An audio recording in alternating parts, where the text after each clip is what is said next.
If you've ever been to training and they told you there was no stupid questions, but you asked a question and they made you feel stupid, do all the inconvenient, weird stuff nobody likes to do by feeding the algorithm down below. You can like, dislike, tell me your favorite color, or say something completely irresponsible like some of you like to do. YouTube probably won't monetize this video due to content identified as not suitable for advertisers. So unless you want me to replace the sound of gunfire with quacking ducks, do your part to help this video reach more people by tapping on the subscribe button. I'll play the video for you to see, then I'll play it back and give you my critique. In this video, NYPD officers are responding to a burglary call.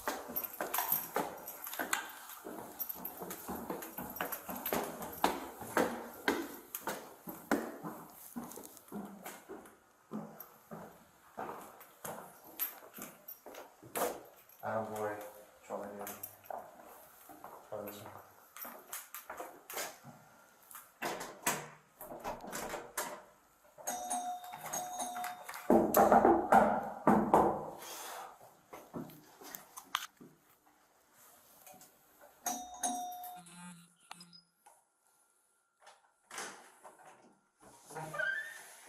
Hey, sir. Yo, yo, yo, yo! Shit!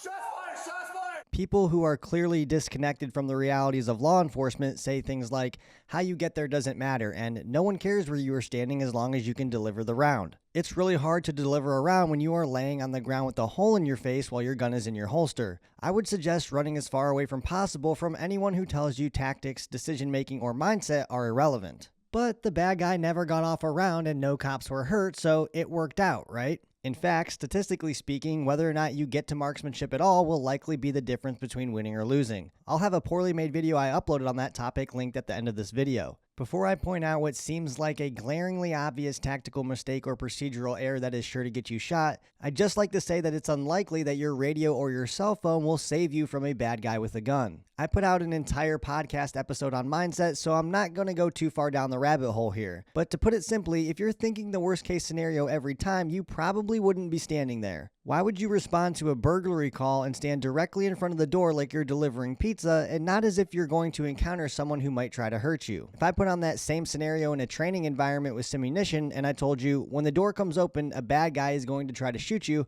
I bet you make different tactical decisions. For whatever reason, cops fail to realize that you should treat a situation where you are aware someone might try to hurt you the same as if you are unaware. I've never responded to a burglary call, knocked on the door, and not chosen the best tactical position possible to provide me cover or concealment without my gun in my hand. That has nothing to do with marksmanship and everything to do with your ability to identify and mitigate threats. Closer to the problem and face-to-face with the bad guy is never where you want to be, and I'm fairly certain you don't want to end up in the fetal position either. If you approach every situation and every call with the same mindset, you become really hard to kill. Now, before internet people go off in the comments, yes, from an officer's perspective, every situation is a tactical situation until you determine otherwise. That doesn't mean you treat people poorly, but it does mean you should always be putting yourself in the best position possible to win. Using at least some type of concealment and hopefully cover after knocking on the door may be all you have in a situation where you couldn't possibly know if the information you do have is even accurate. Let's say you are responding to an apartment complex like this.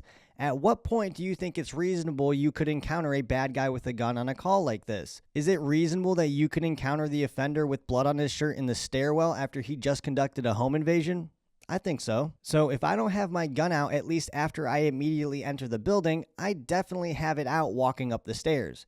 And if that freaks you out because for whatever reason it seems like cops are afraid to have their guns in their hand, it's beyond reasonably necessary to have your gun out and prepared for a confrontation when you are starting to get close to where you believe the apartment door to be. If you somehow can't get over that fear, think about why you would be standing in front of a door after knocking on it. Problem number 1, somebody shooting through the door. You mitigate that problem by not standing where a bullet could hit you coming out your side of the door. Problem number 2, somebody shooting at you at the first available opportunity as the door comes open. You mitigate that problem by understanding when you are exposed to those angles and positioning yourself accordingly. I also fully understand that sometimes you are served a shit sandwich and you have to eat it.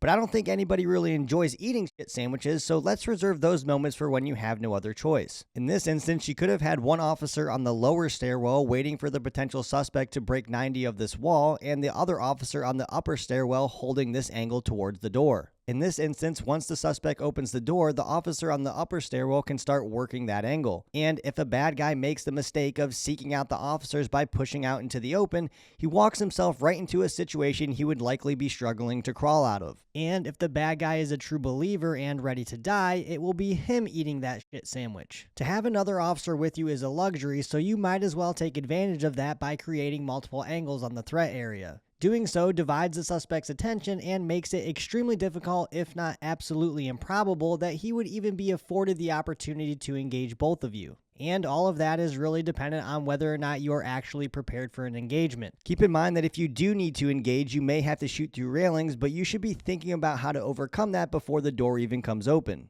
But bullets can go through drywall. People usually shoot or attempt to shoot at other people when they see them as demonstrated here, or at the threshold or through the door, which can also be inferred from nearly every body cam shooting that's ever occurred inside of a structure. I'm not saying that any of that will stop a 9mm round traveling at 1200 feet per second, but it may give that round a chance to deviate away from you as demonstrated here. See what happened, it's kicked over there. The lower the critical angle is, or the incident angle is, the worse the effect is.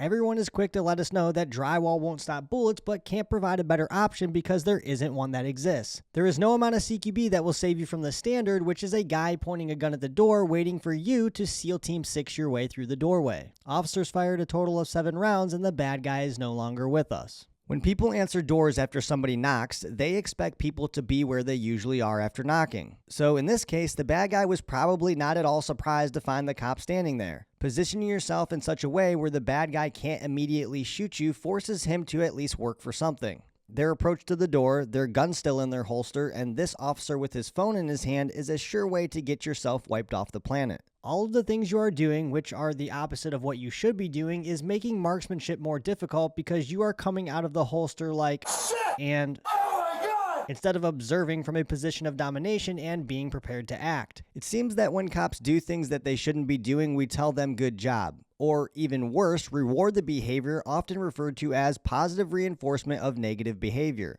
When we encourage dangerous behavior that's getting cops hurt or killed, we make it more likely to occur again in the future. This channel is where policing meets personal growth, tough conversations, and partially filtered stories of real events. If you're tired of hearing poor performers justify their actions by constructing their own realities around what they did during a critical incident, subscribing to this channel by tapping on this photo will help me bring those people back down to earth and also assist in building this community. 118, tell this my family alone. I can't copy. I want family alone. We got crews coming.